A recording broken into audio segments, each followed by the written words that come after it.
La sed y el agua.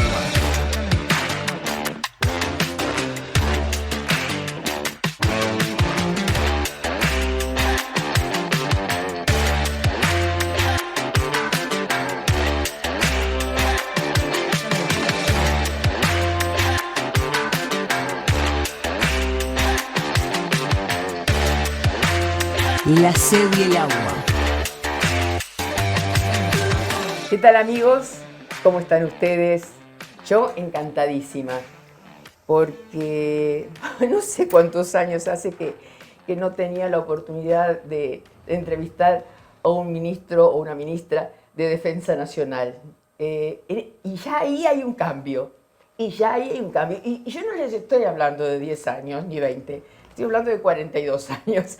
Entonces, agradezco muchísimo que la propia ministra me haya contestado la llamada, esa bonomía que uno lo ve a través de las pantallas, que se combina seguramente con esa otra mujer que debe tener un poder interno muy grande para estar en este lugar, en un Ministerio de Defensa con tantos desafíos. Así que le estoy recibiendo con muchísimo gusto a Sandra Lasso. Ella es la ministra de Defensa Nacional. Y también quiero recordarles y agradecerles a FM 88.7 Ciudadela, que todos los martes al mediodía también nos retransmiten, así como otros canales. Bienvenida. Muchas gracias, un gusto estar acá, realmente. Muchas gracias. ¿Cuántos desafíos, no? Muchos, muchos. Muchos heredados. Es que yo tengo también una columna en otro canal de streaming de amigos que se llama Undertake Media, y ahí hago una columna que se llama Utopía. O sea, todo lo que... Bien, bueno, bien. Y entonces he hablado de estas cosas que tú has tenido que enfrentar. Por ejemplo, para empezar así por un tema, ¿es cierto que el contraalmirante Musso renunció por el tema de las patrullas oceánicas que se están supuestamente construyendo en España? Ahí se dio un contexto, ¿verdad?, frente a lo que después deriva en la renuncia. Y ese contexto tiene que ver con un proceso que a nadie le escapa, cuál es la opinión que tiene la actual ministra, pero la que cuando se planteó este tema era senadora en la oposición y que ha venido siguiendo el tema con seriedad, con la atención y conformando grupos de trabajo muy atentos. Y en ese marco, cuando el proceso pasa de ser una licitación a ser una adquisición directa, por excepción. Por excepción, allí nos faltaba siempre un enfoque técnico. En realidad, cuando el Senado llamó para consultar en su rol de contralor cuáles eran los aspectos técnicos, era todo muy confuso, ¿no? Porque un día parecía una cosa, otro día le iban quitando esto no, esto sí. Y lo único que conocimos y llegamos a conocer como un informe técnico solvente, con una expertise comprobada y un profesionalismo, fue el de Musso.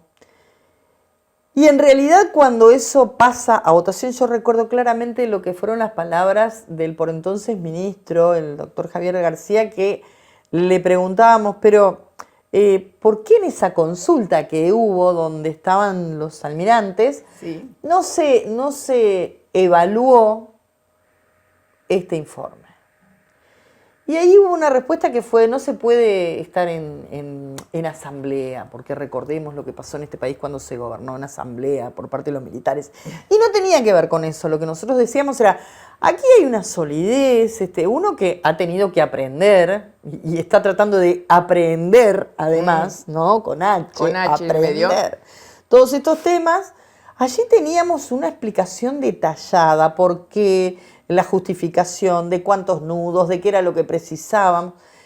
Y realmente cuando esa situación no fue contemplada directamente porque había una decisión que se entendía era política, pero para nosotros era una condición que no se podía soslayar, que tuviera una parte técnica importante, y ahí se da la renuncia. Entonces yo entiendo que sí, que se da frente a una situación donde su expertise, sus años de carrera, la seriedad en presentar su voto discorde, pero con un fundamento, ¿no? Porque ese es otro tema. Yo creo que Me cuando pareció tan nosotros... excepcional esto. Y mirá lo Sí, que te es pregunto, así. Sandra, perdonable, viste cómo somos las mujeres, que nos interrumpimos todo el tiempo. Pero después encontramos Siempre. la punta. ¿Se habrá animado por el cambio de gobierno a renunciar? Bueno, no sé, yo no me animo a hacer ese tipo de sacar esa conclusión, pero sí me pareció muy serio, muy digno y seguramente una decisión que no debe haber sido fácil. Porque uno también va conociendo, ¿no?, la forma en que se conduce en determinados ámbitos, donde, sobre todo cuando hay profesión del otro lado, cuando hay vocación. Yo creo que acá la clave es la palabra vocación.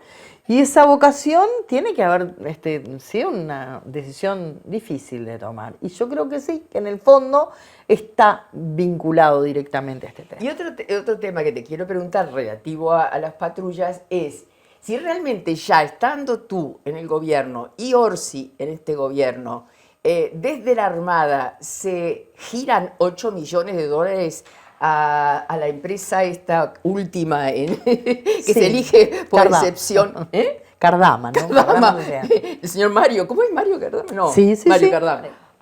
Con quien debo decir, prácticamente todos los días nos envía un mail, respetuosamente lo respondemos con lo que tenemos, hay que responder, pero a ver, lo de los 8 millones fue lo siguiente. Hay un contrato, ¿no?, que tiene determinadas características Que obligan. que obligan, pero también que obligan, que son bastante reservadas. Pero la verdad, si tú me preguntas, Raquel, Sí. esa reserva ya empezó a caer desde el momento en que, previo a la definición, cuando se había planteado una comisión de seguimiento, que el Frente Amplio designó a un compañero que casualmente hoy es el subsecretario de nuestra cartera, el compañero Joel Rodríguez. Se hacían planteamientos y cuestionamientos, preguntas muy pertinentes en la comisión y se decía que no, que eso estaba dentro de la reserva del contrato. Pero a los 2 segundos, la prensa calificada en el tema y la prensa en general obtenía la información. Entonces decimos, no es serio que se hable de confidencialidad cuando en realidad la información es pública. Entonces, yo creo que esto también está contenido en ese contrato, y ese primer pago se disparaba si se cumplía con el primer hito, ¿verdad? Lo que se denominaba el primer hito, ¿no? Hay hitos que tienen que ver con el corte de chapa, hitos que tienen que ver con la prueba de canal. Esto lo fuimos aprendiendo, Sí. obviamente. Sí. Raquel una sabe sus limitaciones, pero se rodea de gente que realmente es la que nos educa al respecto. Otra que se da cuando la colocación de la quilla. Bueno, ese primer hito aparentemente se cumple En una de el ellas, marco de la transición. En una de las naves. En el marco de la transición. Entonces, O sea que ese dinero se había girado a la Armada, o no, o se había sí, transferido a la pero Armada. además esto... Y la digamos, Armada pero te avisa a ti, no, ministra. ahí está uno de los puntos. En realidad, después nos enteramos de que se había dado, bueno, la orden desde el gobierno en transición de que esto era una cuestión política, o sea, los políticos decidíamos. El tema es que nosotros nunca fuimos parte, porque además tomamos la decisión expresa de decir, nosotros nos reunimos con Cardama, quien todavía no había asumido como presidente de la República, el secretario de Presidencia Sánchez.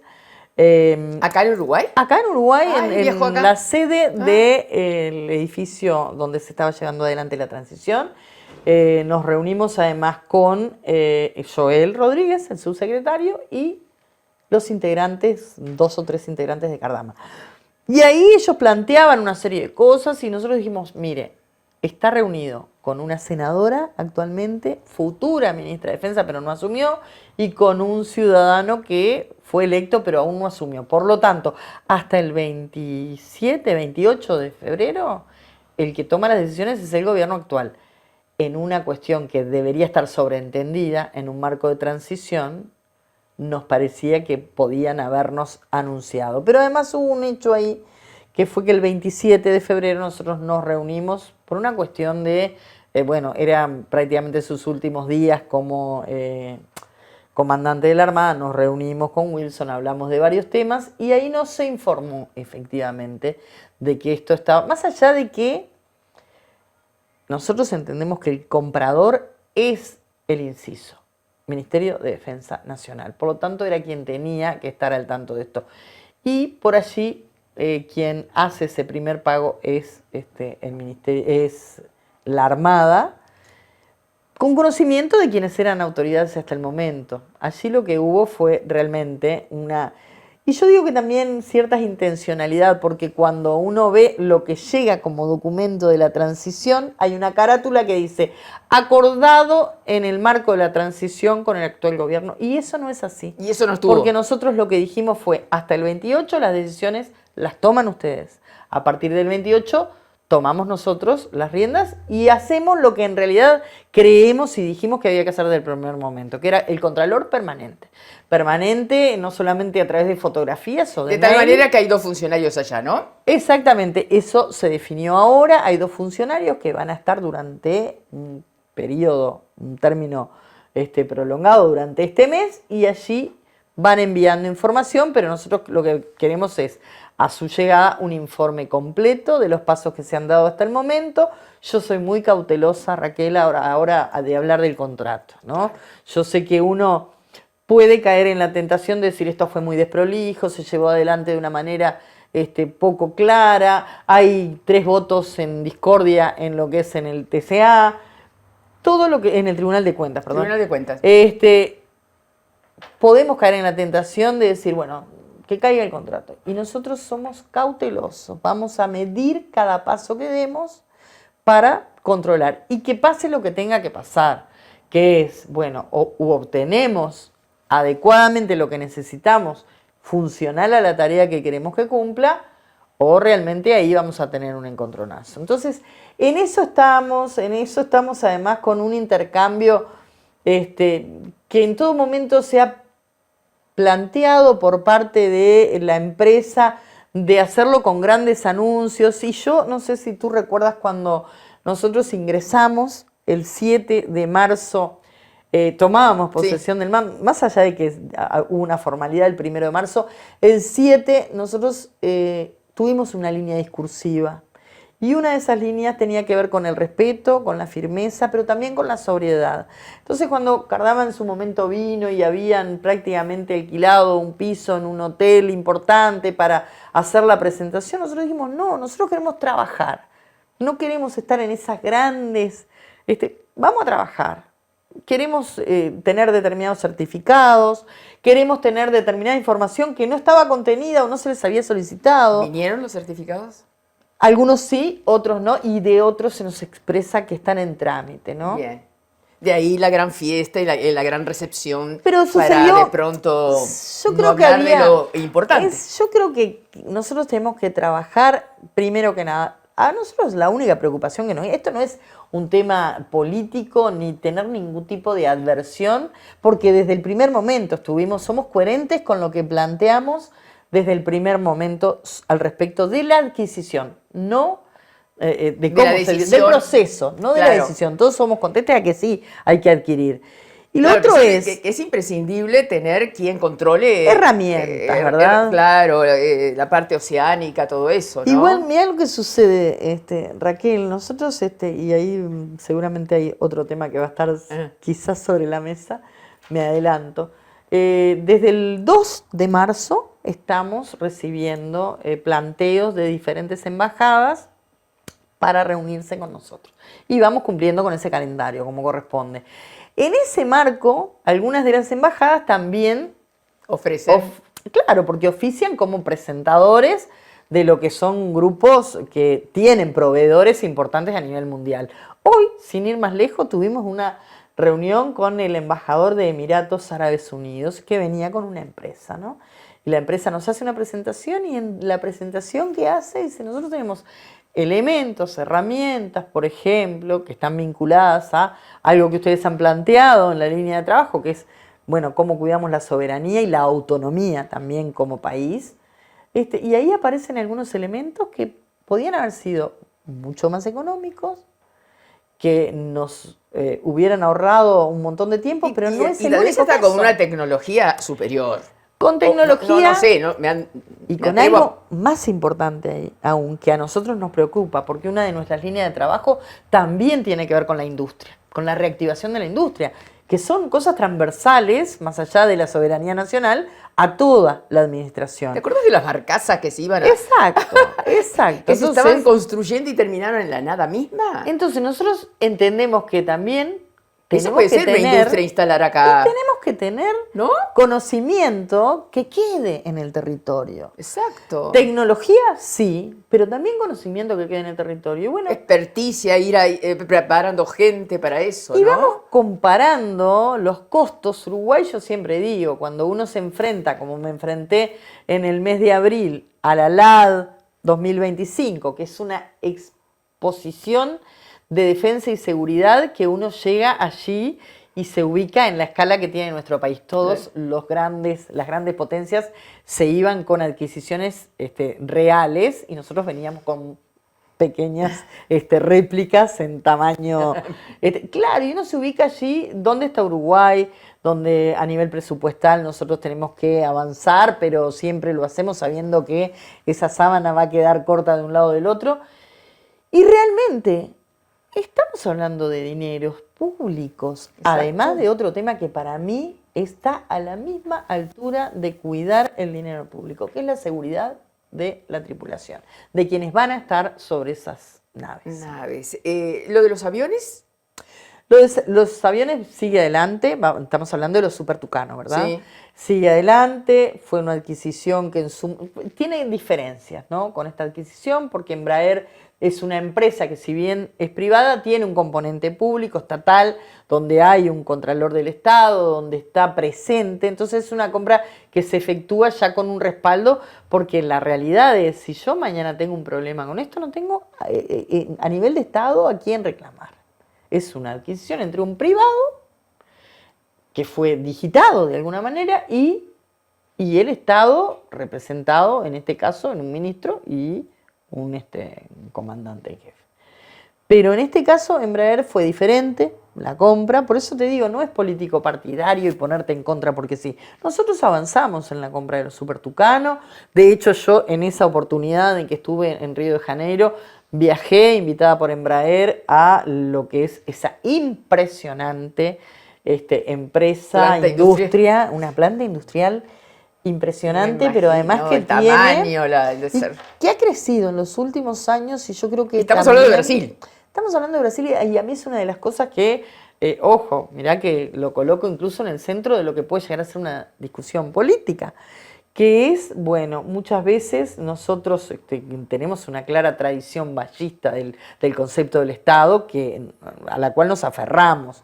Pero también sabemos que los tiempos han cambiado, que la tecnología, el avance de las comunicaciones también. Entonces, yo creo que en este caso Embraer es el reconocimiento del Estado de sus limitaciones y cómo puede asociarse a un privado y hacer que aumenten puntos del PIB a partir de lo que es la industria de la defensa.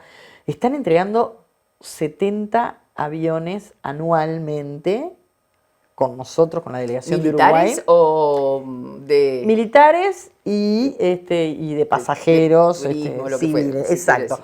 Pero, por ejemplo, con nosotros viajaba una delegación de Sudáfrica, una delegación de Estados Unidos, y todos estaban haciendo compras y adquisiciones. Entonces, es diferente, más allá de que también te digo, en estas últimas horas hubo una renegociación.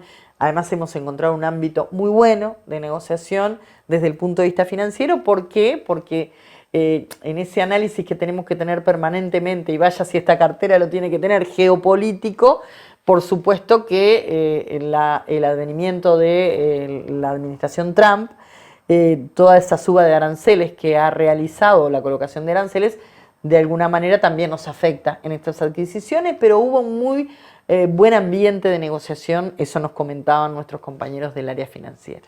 Los drones también es parte Sí, de una sí. nueva tecnología, no es nueva, pero de una Sí. adquisición de esta tecnología, ¿no? Es así y además a mí me maravilla, por supuesto, ir conociendo y aprendiendo toda esa gran utilidad que se le da hoy en el mundo, que tiene que ver no solamente en el área de la seguridad o de la defensa de soberanía, sino también en el área ambiental, ¿no? Un tema que hoy es ineludible y vaya si en este mes lo tenemos presente porque estamos ahí cerquita de lo que va a ser el Día Mundial del Medio Ambiente, pero hoy pensar en soberanía, pensar en recursos naturales sin pensar en el ambiente es absolutamente imposible. Y yo creo que también ahí los drones juegan un papel importante como complemento, ¿verdad? Y drones y todo lo que implica la tecnología que hace el soporte de eso. Un costo altísimo de mantener fuerzas armadas como las que tenemos, más una caja de jubilaciones como la de militar, cuando se está tratando de hacer un salvataje de la caja de jubilaciones de profesionales, ¿no? Entonces, uno ahí empieza a mirar cuánto se necesita el ejército y qué costos significan para el Estado. Cuando uno, no sé, es que compara con Costa Rica, ¿no? Y no sé si ha tenido guerras o invasiones. Costa Rica la debe tener, sus fronteras capaz que son un colador, capaz que la OTAN está allá adentro y uno no sabe. En ese sentido, ¿qué análisis se puede hacer? Bueno, yo creo que ahí es donde nosotros tenemos, creo que mucho que aportar desde el Ministerio de la Defensa, desde el gobierno, también desde los partidos políticos. Yo creo que hay un rol que es un rol pedagógico que no lo puede hacer la gestión porque todos los días estás atajando penales, tirando algún gol y por lo menos pase. Y haciendo alguna jugada. Pero sí lo tienen que hacer los partidos políticos. Y yo eso lo discutimos muchas veces a nivel político.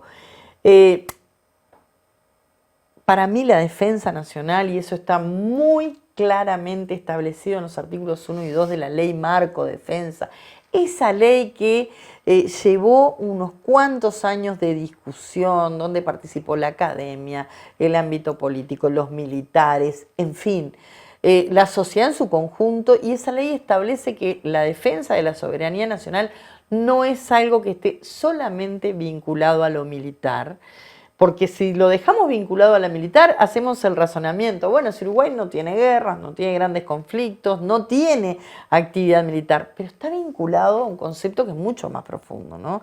Que son nuestros recursos naturales. Raquel, a mí a veces me dicen que estoy loca, pero yo sé que si no es hoy, será mañana, será dentro de 10, 20, 30 años. Quizá lo vean mis nietos o mis bisnietos. Pero así como hoy tenemos guerras en las cuales cambió la definición del cuerpo a cuerpo, seguramente la artillería, la caballería en algún momento pasen, si ya no pasaron, a un punto cero, digamos. Por supuesto, creo sí en la definición de lo histórico, ¿no? Del porqué del surgimiento de todo esto.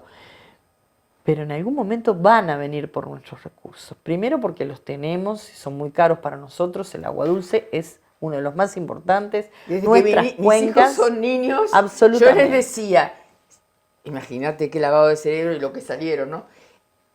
La humanidad las guerras van a ser por esto. Sí. Claro, yo también había, una cosita chiquita que te voy a decir, entrevistado al gran biólogo de los mares, ¿no? Que me había dicho. Qué maravilla. No, de casualidad, porque bueno, pero esas casualidades sí, que son. Sí, y entonces te abría la cabeza y decía, bueno, mira, el mundo va a ir así. Van a ver zonas inundables en el Uruguay, yo creo que ya están detectadas. Sí.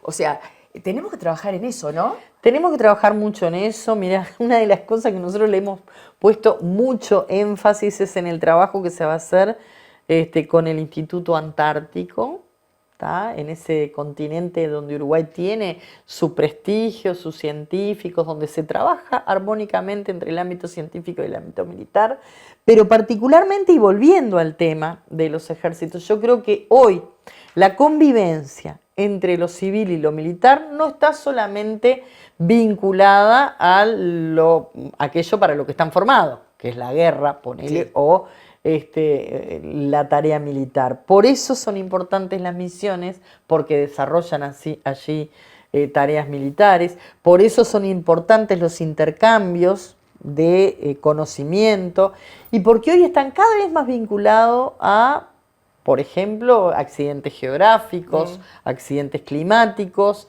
y también ese componente que yo no sé en qué momento puede llegar, y tenemos que estar preparados para eso. Pero además tenemos que vincular al civil, ¿no? Cuando tiene que interactuar con ese militar. Y allí entran otros temas. Mirá, tocaste un tema que parece que hoy hubieras leído lo que pasó hace un rato en mi celular. Porque tengo un tercer ojo muy afectado, la pineal con la pituitaria muy coordinada. Absolutamente en eje.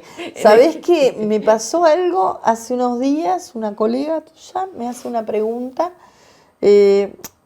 Ministra, usted habla, ¿qué va a pasar con Caja Militar en el marco de lo que es la reforma de la Seguridad Social? Mira, yo te agradezco que me hagas esa pregunta, porque cuando se instala el diálogo social, promesa de campaña y hoy efectivizándose a través de la coordinación de la Oficina de Planeamiento y Presupuesto, no se habló de la participación de Caja Militar en ese sistema, y yo estoy convencida de que tiene que entrar. Quedamos en eso. Recibo un par de sugerencias desde el ámbito militar, poniendo a disposición a quienes están al frente de toda esa área que tiene que ver con retiros, con pensiones, con Caja Militar. Y recibo también algo que para mí es un mandato, ¿no? El mandato que dice el programa, que digamos fue el que triunfó, y que hace que hoy tengamos esta administración, habla de la necesidad de fortalecer el ámbito civil del ministerio, ¿no? Sobre todo de MDN. Y bueno, y allí conformamos un equipo donde tenemos algunos compañeros que estuvieron vinculados a lo que es la previsión social como una, yo diría como una trazabilidad histórica, ¿no? Muchos años trabajando en Banco de Previsión Social, y yo digo, ¿por qué no juntar a los militares que conocen? Con los murros y todo eso. Con quienes tienen esa especificidad. Y si estamos hablando de que Uruguay transite este camino de diálogo social con todas las partes, con un eje que es, estamos sobre un sistema que debe ser solidario, ¿verdad? Sí. ¿Y por qué, si hablamos de la necesidad de integrar a civiles y militares, siempre aparece como algo que no sabemos qué es, como algo que hay que tocar o no? Y nadie se anima. Y nadie sabe. Y pasan las administraciones. Efectivamente. Y entonces se va agigantando eso. Pero además nadie sabe efectivamente cómo funciona. Entonces juntemos las partes desde este lugar. Lo hablamos muy francamente con el comandante en jefe, con el director de los servicios, y pusieron a disposición, y ahora en unos días estamos juntando a todas las partes. Hablé tanto con Jimena Pardo como con integrantes de Banco de Previsión Social para juntarnos y empezar desde ese lugar. Yo digo, no puede ser un cuco al que digamos hay que meter la mano ahí, ni no toquen nada. Ninguna de las dos cosas. Exacto. Pero para poder dar un paso, además en el sentido de juntar lo civil y militar, pues son parte de la misma sociedad, más allá de cosas pendientes que tenemos y que no las desconozco y sobre las cuales trabajo. Humanidad, y sobre las que trabajo cotidianamente. Derechos humanos, ¿verdad? Desaparecidos. Pero somos todos parte de la misma sociedad. Yo lo vivo diciendo. Muchos de estos problemas que tenemos que resolver, que son brechas salariales, que son brechas culturales, que son brechas de convivencia, y yo las tengo en las propias fuerzas también. Entonces, tenemos que dar un paso hacia ahí, y ahora vamos a juntar, primero que nada, para obtener información de cómo movernos. También, por supuesto, que tuve contactos con compañeros que históricamente han estado por lo menos queriendo tener información, y yo creo que lo mejor que hay es hablar las cosas de frente, frontalmente, y decir, mire, para nosotros esto es algo desconocido, necesitamos informarnos porque a lo mejor no es que uno lo vaya a hacer, porque después la gente interpreta como quiere y lo que quiere, porque este es un país libre. A lo mejor nos toca defender, mira, esto es así, porque capaz que la tarea que cumplen es una tarea absolutamente atípica con el resto de la sociedad, pero capaz que no. Y si somos parte del mismo sistema solidario, bueno, tenemos que sentarnos y hablar. ¿Y cómo te parás frente al hecho de que tengamos tanto narcotráfico instalado, tanta permeabilidad fronteriza? Yo el otro día terminé un editorial diciendo, señores, así como arreglaron lo que les dejó el gobierno anterior, los 900 millones que no se le avisaron, el tren, la no sé qué, la no sé cuánto, por favor, sáquenme las 5.000 personas aquí en situación de calle y las 500 que aumentaron de 100 a 500 en Canelones, que son las cifras que yo solo manejo como prácticamente buenas. Y entonces uno se pregunta, ¿hasta dónde pueden intervenir en la seguridad pública? Yo sé que me vas a decir que es imposible, no están formados como la policía, pero están en el perímetro de las cárceles están abarrotadas, hay cada vez más delincuencia. Yo no sé si la policía sola va a poder, o en algunas circunstancias, o eso es el miedo que dice la derecha política uruguaya, o derecha o centro político uruguayo, que la gente de izquierda le tiene terror a intervenir con el ejército afuera, y que las reglas y la Constitución y las leyes no lo permiten. Sin duda que hay una tarea que está muy claramente especificada de qué corresponde a la seguridad pública y qué corresponde en todo caso a lo que es la salvaguarda de la seguridad, de la soberanía nacional. Y yo respondería a esa pregunta diciendo que no debe ser, porque eso es lo que nos pesa. A ver. Yo creo que eso es lo que nos pesa más a la hora de tomar algunas decisiones o a la hora de avanzar en algunos temas. No debe ser doctrina de la seguridad nacional, sin duda.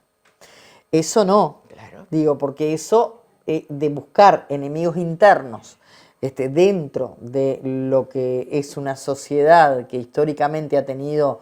Bueno, si hay algo que nos dicen los mandatarios y los legisladores y los embajadores extranjeros, hay algo que Uruguay tiene muy claro, que es, bueno, esa fortaleza institucional que tiene, ¿no? Tan republicana. Ahora, no es doctrina de la seguridad nacional, pero sí es, sentémonos todos, que creo que es lo que estamos haciendo, desde todo punto de vista, desde lo civil, yo creo que es un tema muy integral, ¿no? Si vos no generas fuentes de trabajo que además tengan remuneraciones adecuadas, porque es muy sencillo decir, mira, tal barrio está tomado, tenés gurises que ya van a la escuela, pero esos gurises son los mismos que se sientan frente a un mundo consumista, frente a un televisor y ven las mismas cosas que veo yo en un lugar un poco mejor desde el punto de vista socioeconómico. Y están desertando los y chiquilines piensan, de la ¿y por qué escuela yo no pública? puedo? ¿Viste que están desertando? Entonces, eso no pasaba en el Uruguay. Cuando vos decís, ¿y yo por qué no puedo tener eso que en la televisión me dicen que es abiertamente para todos? En la televisión, por decirlo de alguna manera, pero la publicidad en general del mundo en el que vivimos, cada vez más consumo, cada vez más. Entonces, y viene alguien y te dice, bueno, mira, si no estás formado no vas a obtener un trabajo de calidad. Entonces vas a ser un subexplotado, ¿verdad? Y viene alguien y te dice, no, pero yo te puedo solucionar esto fácilmente. Tomá, hacé esta tarea y lo que seguramente no gana alguien en 1, 2 o 6 meses de trabajo, lo podés ganar en un rato. Y es una tentación muy, muy fuerte. Entonces, ¿con qué combatís eso? ¿Con seguridad? ¿Con represión? No, eso lo combatís con educación accesible, con barrios donde la convivencia se apropie del barrio y que no queden espacios para la delincuencia, con buenos sueldos, con expectativas de vida. Para mí lo más terrible que está sucediendo en este momento, porque yo me veo con 14 años, yo tengo 58 años, entonces mi adolescencia, mi infancia fue en dictadura. Y se vivieron cosas terribles durante el terrorismo de Estado. Y yo, si bien mis padres no estaban directamente vinculados con esto, sí vivimos el exilio en la Argentina un tiempo, sí volvimos y teníamos amigos y familia que estaba pasándola muy mal. Sin embargo, yo nunca me cuestioné, ni cuando niña, ni cuando adolescente, ni lo hicieron mis padres, la razón de vivir. Yo tuve alegría de vivir siempre. Con más, con menos, con amigos, pasando dificultades, pero siempre había una lucecita de esperanza. Y yo estoy llegando a algunos lugares del territorio y me dicen que hay gurises de 14 años que se quitan la vida. Y yo no puedo concebir eso. El suicidio ha aumentado No puedo cifras concebirlo. descomunales digamos, etariamente cada vez más baja la edad de los chicos. Y ¿no? eso también tiene que ver Porque con... que yo diga, a ver, si me dicen que los nenes que sobreviven en Gaza, la mayoría son suicidas, ¿no? Porque si se murió la mamá, si se murió el papá, si se murió la viven hermana, un horror, la como abuela, dicen. no, y si se murieron todos. Entonces, son suicidas. Entonces, ¿qué mundo estamos? Y yo creo que hay que hablar de estas cosas porque eso, si bien no está directamente relacionado a, bueno, cómo prevenir, cómo parar con el delito, cómo frenar determinadas cosas que son muy difíciles de solucionar, sí está vinculado con la prevención. Y sí está en generar desde el Estado las herramientas para tener una mejor calidad de vida, para que la gente quiera vivir, quiera estudiar, eso va a pueda llegar a un desarrollarse. proceso. Pero hay una realidad hoy. Inmediata, sí. Sí. No es que tal cosa ya, No, como era. pero es preocupante. Es preocupante y es... Porque todo proceso limpio que se quiera hacer de una manera equilibrada, inteligente, cuidando todas las partes, lleva su tiempo. Por eso debe ser integrando a todas las partes, ¿no? No hay una política pública separada de otra.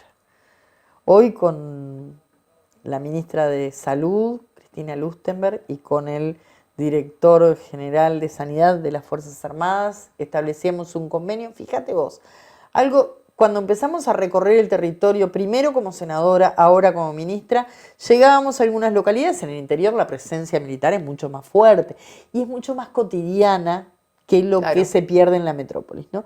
Entonces nos decían, pero acá tenemos dificultades porque la mayoría de nuestros soldados son pobres, son gente que se alista más que por vocación, por necesidad. Fuente de trabajo, fuente laboral. Después muchos de ellos logran hacen una carrera, vocación muy fuerte y otros quedan por el camino. Pero nos decían, tenemos un problema, porque acá estamos alejados de la capital. Nacer del Río Negro hacia el norte es una dificultad porque las políticas públicas a veces no llegan y tenemos que ser conscientes de eso. Y se firmó este convenio que permite, que hace efectivamente, porque durante años yo misma pensaba que había un convenio que estaba firmado entre ACE y la Sanidad Militar y no. Claro, por eso venían las dificultades cuando se iba a presentar a alguien a atenderse en ACE, después ACE dice, ¿y a quién le cobro? ¿No? Claro.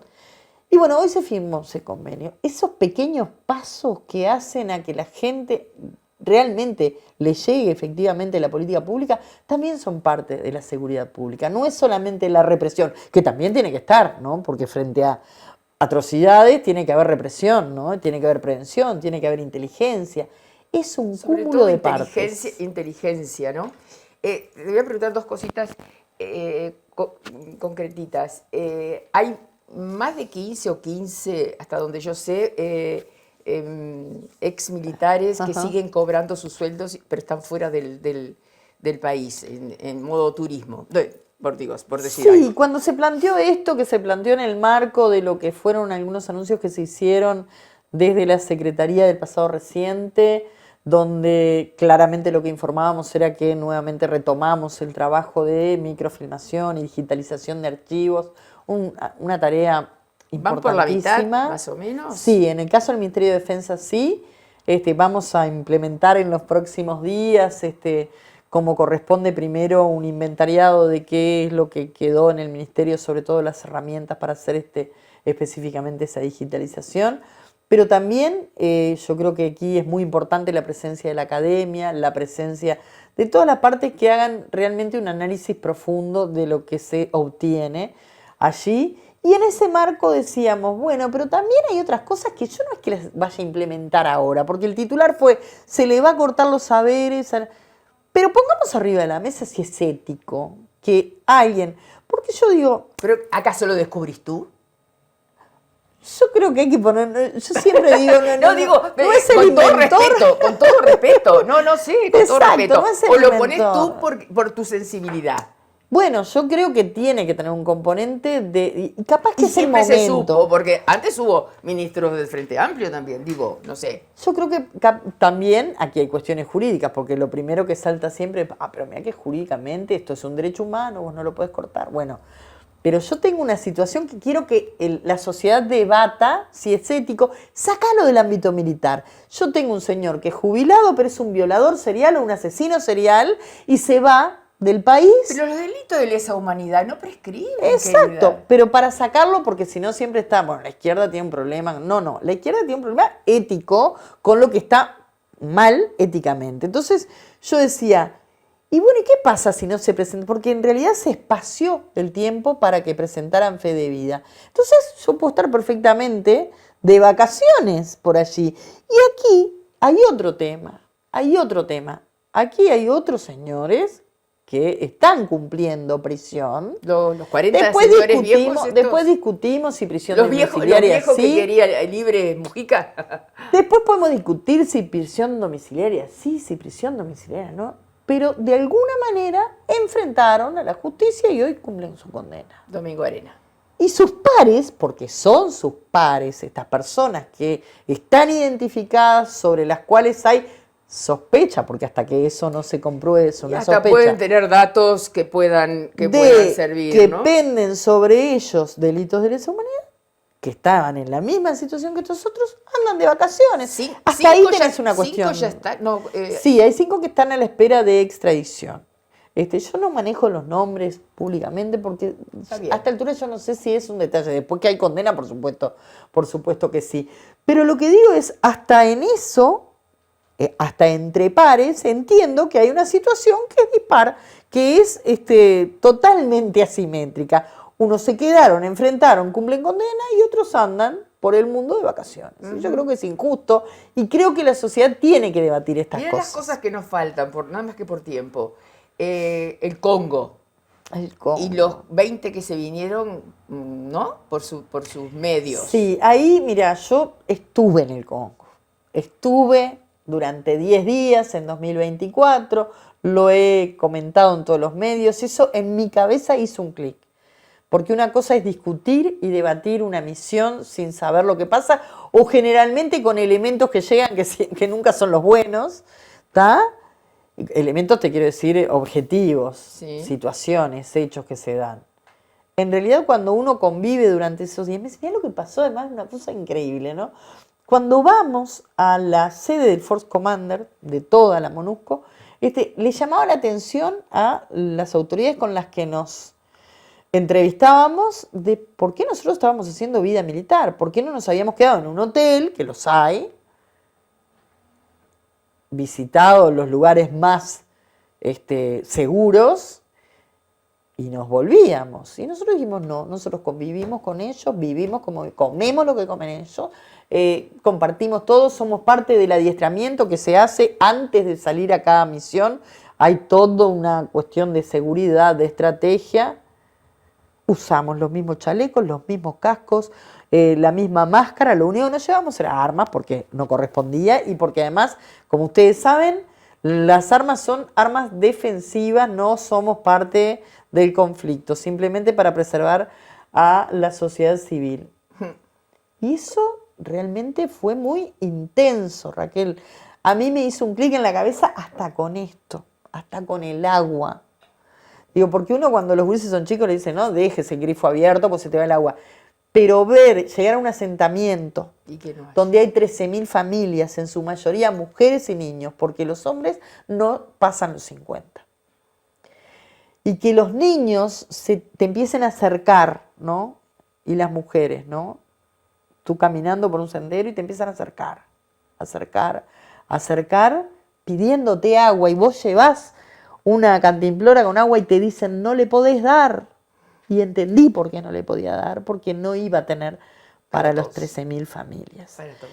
Entonces eso es de una sensibilidad, de una violencia tan grande, y con eso trabajan nuestros soldados que cumplen una tarea que va mucho más allá de la que cumplen otros contingentes, y lo tengo que decir. Pero claro, ¿por qué llamaba la atención que un grupo de legisladores multipartidarios, porque yo fui con una legisladora de Cabildo Abierto, 2 del Frente Amplio, un asesor y una secretaria de una bancada, y todos absolutamente alineados con lo que estábamos viendo y recorriendo el territorio con la gente, cuando muchas veces, y en esto yo soy crítica hacia los organismos internacionales, esos que también están sufriendo un descrédito a nivel mundial por la inefectividad en la resolución de determinados conflictos, lo miran a veces no desde el lugar del territorio. O sea, yo hice, para hacer 19 kilómetros, estuve 2 horas y media, porque estamos en un país, en un territorio que no solamente está saqueado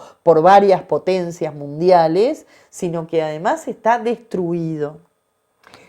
Me conmovió muchísimo un cantante de rap, capaz que se acuerdan ustedes quién es, de Costa de Marfil, que habla de mama, claro, cuando habla de África, claro, y de otro señor del Congo que decía, yo vengo del país más rico del mundo y más empobrecido del mundo, pero no es el único, también tenemos todos los niños de Gaza. Bueno, está todo el tema de los desaparecidos, me dijiste que están trabajando. Sí. ¿Estás conforme digamos, con lo que Lito le llamo yo a Mario Lubetkin, porque lo conozco chico? Mario, el canciller, emitió como parte del tema de Israel, Gaza, etcétera. Con Mario, debo decir, con nuestro canciller hablamos mucho. Yo no concibo que la defensa trabaje separada de lo que son las relaciones internacionales, no se puede concebir, ¿no? A ver, yo con ese comunicado que se sacó el 19 de mayo, que es un comunicado que expresa la preocupación, yo creo que también entre líneas uno debe leer que una expresión de preocupación da un paso más y condena determinados actos, sí, que habla de la disparidad, creo que dice el comunique, de la asimetría entre uno y otro. De alguna manera está expresando, pero además yo creo que debe expresar la preocupación por todos los componentes. Nuestro país es un país que tiene relaciones multilaterales con el mundo, que cree profundamente desde el relacionamiento internacional en la no intervención en los conflictos, en la autodeterminación de los pueblos, en la resolución pacífica de los conflictos. Así comenzó la reunión que hace pocos días, y no tan pocos, porque esa reunión se dio el 19 de mayo. El 19 de mayo yo me reúno en el marco de una serie de reuniones que habíamos tenido con embajadores en ese calendario. El 19 de mayo me reuní con la señora embajadora de Israel. Lo primero que estuvo sobre la mesa ese era mi marco, ese comunicado. Y expresar mi preocupación por lo que estaba sucediendo y hablar del Estado uruguayo, que tuvo mucho que ver en aquel 1948-47, cuando se toma la resolución para el reconocimiento del 48 de Uruguay del Estado de Israel, del Estado de Israel. Pero que también tuvo mucho que ver el 15 de marzo de 2011 con lo que fue el reconocimiento del Estado palestino, que se dio durante la presidencia de José Mujica. Entonces, esa es la postura de Uruguay. Después son cuestiones humanas. ¿A quién no le puede dar horror la masacre que está sucediendo? Yo recomiendo hoy, aprovechando que está la ministra de Defensa del país, 2 o 3 entrevistas que he hecho sobre el tema, 2 al doctor uruguayo israelí Spektorovsky. Es impresionante, hay que verla, porque él es judío, sionista y semita, somos todos los que venimos de allá, yo también. Ese es otro concepto que... Ahora, la confusión que hacen a su vez los medios para confundir semita con sionista no tiene nada que... O sea, es una confusión hecha como a propósito, ¿no? Nadie está en contra del pueblo judío, ni del pueblo palestino, No. ni los semitas de Siria. Semitas, ¿no? Que además es un lenguaje. Exactamente. Esa es la pedagogía que yo reclamo muchas veces Claro. a los partidos políticos en su construcción cotidiana. Sionismo es una forma de encarar el sistema. Exacto. El sistema. Exacto. Y entonces hay toda una discusión interna muy importante, Spektorovsky, y también al rabino Max Godet. Max Godet. Esas 3 entrevistas sobre Medio Oriente, hechas acá en Uruguay, me parece que da para pensar. Y da un contexto para comprender algo Sí, que sí, nos sí. es Porque lejano, ellos viven ahí, o sea, Max Godet... pero cercano desde era- el humanismo, ¿verdad? Claro. Cercano humanamente. Hubo algunos hechos que también de alguna manera te acercan. Hace un tiempo, cuando se cumplía un aniversario más de la caída de... me sale el muro porque estuve Muro en de Berlín Berlín. hace poco, pero Sí, no, no ya voy a hablar supe, del ya muro, supe. sino de lo que Yo fue el viví gueto. 3 El meses gueto. en Alemania porque me operaron del cerebro. Algún día te contaré. Impresionante. Le debo la vida a los iraníes, porque mi médico es iraní, alemán. Mirá qué mezcla. A mí me pasó Mirá algo qué además bestia. en Berlín. Me dice, ¿qué sentiste en Berlín? Un peso enorme de la historia No, sobre no, mis no. hombros. Es- Enorme. O sea, Una ciudad ¿viste? austera. No, Berlín es Es... imperio. Exacto. no? Claro, entonces un peso enorme de la Imperio, historia. imperio. Pero en la conmemoración de la caída del gueto de Varsovia, en la Ciblovsky, Sí. una invitación que acepté y donde compartí, y me hacían una pregunta, y un querido amigo Roberto Sabán me preguntaba, ¿por qué estás acá? Digo, porque hay que estar. Digo, porque cuando nosotros apelamos a la memoria en todos los órdenes de la vida, también estamos apelando a que determinados hechos y determinadas situaciones que vivió este planeta y que tienen que ver con la barbarie no pueden suceder jamás. Y la única forma que tú tienes de avanzar es mirándolas, estudiándolas, analizándolas con la perspectiva de los años. Me pasa mucho, yo vengo de una familia que estaba vinculada históricamente a lo político y a lo que fueron las guerras entre hermanos en este país. Me refiero a todo aquel Blancos y proceso colorados. de 1903, 1904, antes 1800. Y siempre digo, cuando van pasando los años uno va teniendo un análisis, pero también tiene que correrlo más acá, ¿no? Con otros acontecimientos que también existen y que de alguna manera nos dan la dimensión, mira, pero acá la diferencia es esta. Aquí fue una guerra entre hermanos. Más acá en el tiempo, por los 60, ya había una influencia de algo que venía definido para toda Latinoamérica, una doctrina que se nos impuso y que termina siendo terrorismo de Estado, y hoy nadie se le ocurre cuestionar si existió o no el Plan Cóndor, porque tenemos evidencia comprobada de que existió. Entonces el tiempo, el análisis político, objetivo, con lectura, con estudio, con pedagogía, nos da esa perspectiva que incluso va cambiando a medida que pasan los años. En esto es igual, la barbarie siempre tiene que dolernos, siempre, venga de donde venga, tiene que ser porque humanos somos. Ha sido una fiesta para mí estar contigo. ¿Qué banalidad me va a decir la gente que no? No, porque de verdad encarar así los temas tan bravos, tan intensos que te tocan. Yo dije, primero, qué divina una mujer, y después digo, tiene peso. ¡Qué desafío! ¡Qué desafío! ¿Por qué brindamos?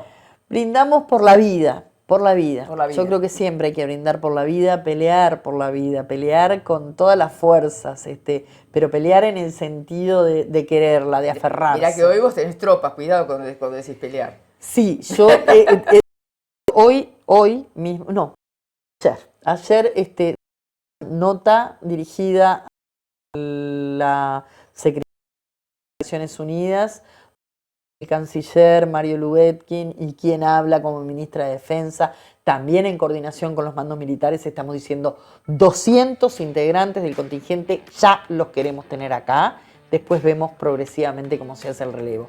Pero hay 200 personas que están realmente muy vulnerables, queremos que estén acá y para eso estamos peleando también. Por ellos también. Por ellos. Salud. Un gusto. Salud, gracias. Gracias, amigos. Nos vemos. La sed y el agua.